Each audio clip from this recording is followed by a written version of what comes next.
Anton was a poor, fatherless boy who lived with his widowed mother in Breezewood, a picturesque village nestled in the Emerald Valley.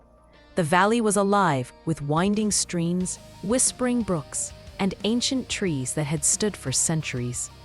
Breezewood was a substantial and charming settlement.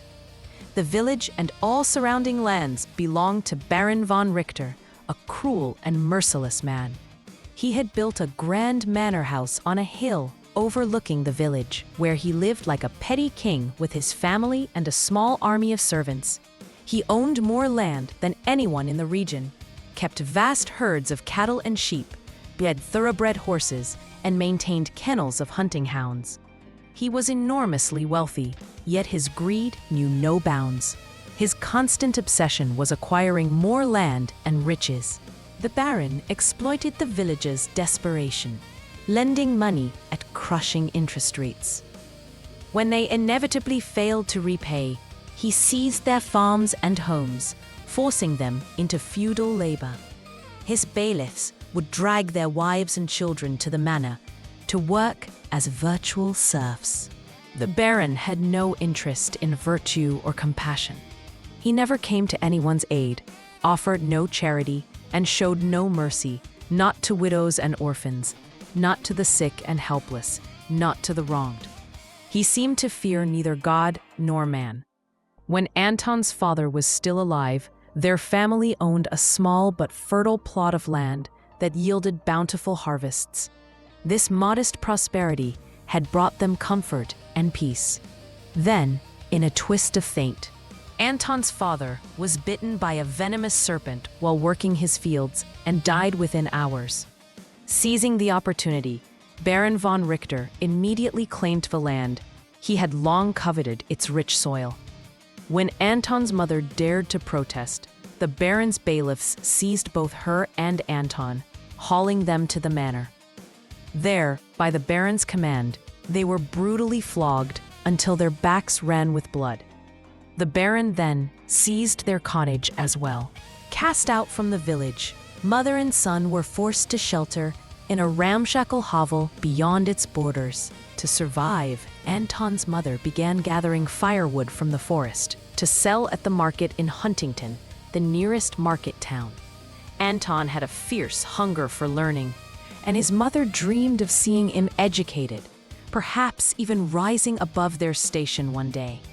But the few coins she earned from peddling wood were barely enough for bread. Schooling remained an impossible luxury. This grieved her deeply. Then misfortune struck, caught in a violent rainstorm. Anton's mother fell gravely ill. The sickness filled Anton with desperation. They scarcely had food to eat. Where would money for a physician come from? He first begged for help from his fellow villagers, but they were as destitute as he. In his despair, Anton made a fateful decision. He would appeal to Baron von Richter himself, hoping against hope that the man might show some flicker of mercy and lend money for his mother's treatment. But the Baron knew nothing of human kindness. Instead of aid, he ordered his bailiffs to thrash Anton within an inch of his life. Then, as further punishment for his impertinence, the Baron forced the boy to labor in his fields from dawn till dusk, without a morsel of food or a moment's rest. When at last Anton was released from this servitude, he staggered back to their hovel, half dead from exhaustion. The sight of her broken son made his mother's heart weep. His clothes were in tatters, his body covered in bruises and dust, his strength nearly spent. Yet despite her fever and weakness, the poor woman rose from her pallet, gave him water to drink, cleaned his wounds with a cloth, and dressed him in their only other set of clothes. When Anton had recovered enough strength, he told his mother of the Baron's cruelty. She wept bitterly. "This is no place for us, my son," she whispered. "Once I am well, we must leave this valley. This devil will never stop his tyranny. He has already stolen our land and home." "Forgive me, mother," Anton said, his voice heavy with shame. "I failed to find help for your healing. At first light, I will go deeper into the forest, cut more wood, and sell it in Huntington. I will find a way to buy you medicine." Anton You are but a child, and in no state for such labor. I must go, mother. Fate willing, I will be strong enough by morning. Without medicine, your fever will only worsen. He helped her lie back on her straw-filled mattress and kept vigil at her side, stroking her forehead until she drifted into a fitful sleep. The next morning, after his morning prayers, Anton took up his axe and rope, bade his mother farewell, and set off for the forest. The dense, ancient woods beyond the village stretched far up the slopes of the gray peaks. Every kind of tree, bush, and plant grew there. Oaks, pines, and primordial things whose names were lost to time. Anton ventured deep into the heart of the forest, seeking the oldest trees whose wood would fetch the best price in Westport. He finally stopped at a place where towering, ancient trees spread their branches so wide they blocked out the sun. Climbing up with his axe, he began cutting branches. He had barely gathered a few when the ground beneath him began to tremble violently. An earthquake, he thought, scrambling down the trunk. Just as his feet touched the earth, the ground exploded with a deafening roar, opening a deep pit. A massive mound of earth and mud began to emerge before Anton's eyes. The mound rose fully from the pit, forming a giant head made entirely of living earth.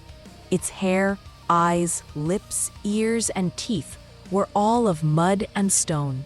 It was an earth elemental, a spirit that had slumbered beneath the forest for centuries. As soon as it emerged, the creature swiveled its massive head and thundered, "Who dares disturb my slumber?"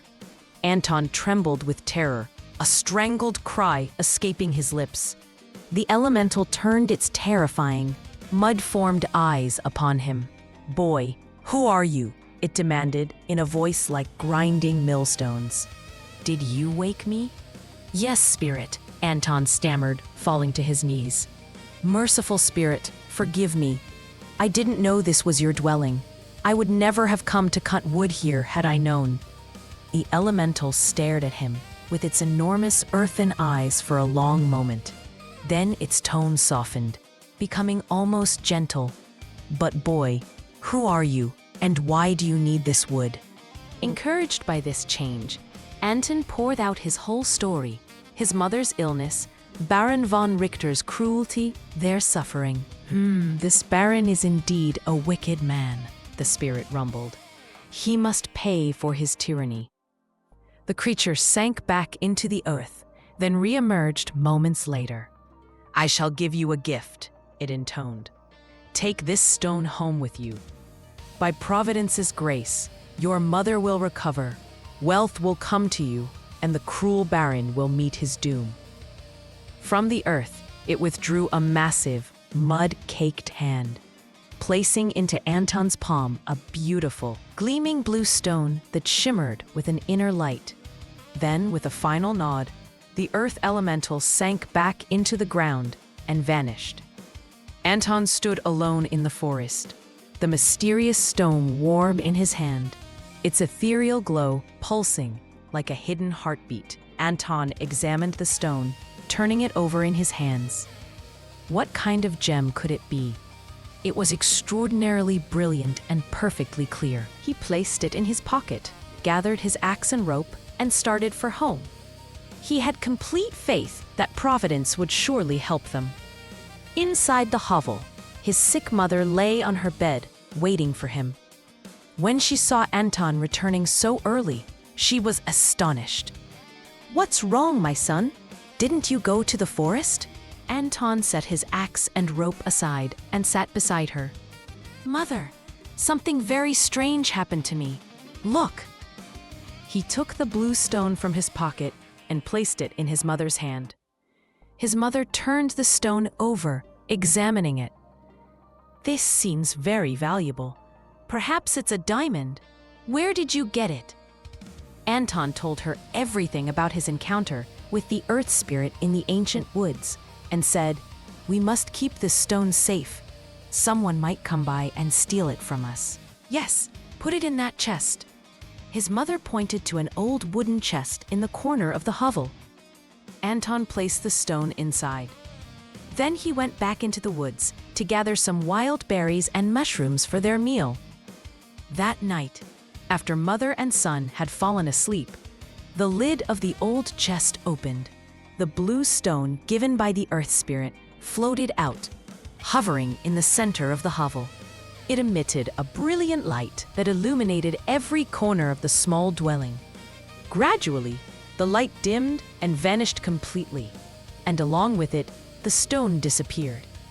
The next morning, when Anton's mother awoke, she was astounded to find herself completely healthy, strong, and full of energy. She quickly woke Anton. "My son, Anton, wake up! Look, I've completely recovered." Anton sat up, rubbing sleep from his eyes. "Truly, mother, thank God you're well. Perhaps it was a miracle of the blue stone." "Yes, my son, the earth spirit has been very kind to us." "But what's this?" his mother suddenly exclaimed. Anton looked where she pointed and saw a pile of gold crowns. "Gold crowns, mother," he cried. "Yes, this is a great fortune. Perhaps this is also the stone's gift," his mother said in a trembling voice, filled with both fear and joy. These poor people had never seen such wealth in their lives. For a long time, they handled the gold coins as if they were dreaming. Then Anton said, "Mother, you must hide these coins. Someone might come by and steal them from us." His mother quickly fetched a cloth, bundled all the coins, placed the bundle in the chest, and locked it. "Mother, I don't think it's safe for us to stay in this village with this fortune," Anton said. "While we're here, we could never spend it. If the cruel Baron finds out, he'll surely take it from us." "You're right, my son," she agreed. "We must leave this village and go somewhere far beyond that wicked man's reach." "Then let's leave now, mother. This very moment," Anton said. "Yes, let's go," she replied. They owned nothing but a few cracked pots and the old chest. Anton shouldered the chest, and mother and son quickly made their way toward the road out of the village. Just beyond the village, they found a farmer's wagon heading for Westport. They climbed aboard and rode away. That same evening, Baron von Richter, riding his horse while inspecting his lands, found himself near Anton's hovel. The door was standing open. Curiosity stirred in his heart. He dismounted and entered the hovel. Inside, there were only 2 tattered old beds and a few broken dishes. The Baron's gaze swept the room and fell upon a blue stone, gleaming brilliantly, placed on a small shelf. Startled, he immediately went over and took the stone. It might be a diamond or some other priceless gem. He wondered how such a rare and valuable stone had come to be in this broken-down hovel. A greedy man examined the stone with delight. It was undoubtedly a precious and rare gem that could bring great wealth if sold. He pocketed the stone, mounted his horse, and rode swiftly back to his manor. Upon arrival, he carefully placed the stone in his wardrobe. At midnight, when all in Baron von Richter's manor lay asleep, the blue stone floated out from the wardrobe, drifting into the central courtyard. It began to emit a faint blue glow that grew steadily brighter, spreading through every chamber of the manor until even its most distant rooms were illuminated with an unearthly light. Then, gradually, the radiance dimmed and vanished completely, and with it, the blue stone disappeared as well. Where the Baron's manor had stood, only an empty plot of land remained. The next morning, when the villagers emerged from their cottages, they found the great manor vanished from its place. Shock and fear rippled through Breezewood. Hesitant whispers became hushed conversations as they gathered at the site. Indeed, the space was as bare as any fallow field. The Baron's manor had disappeared as though it had never existed. The Baron, his family, his servants, his bailiffs, all had vanished without a trace. They understood at last that the cruel Baron had fallen victim to divine judgment.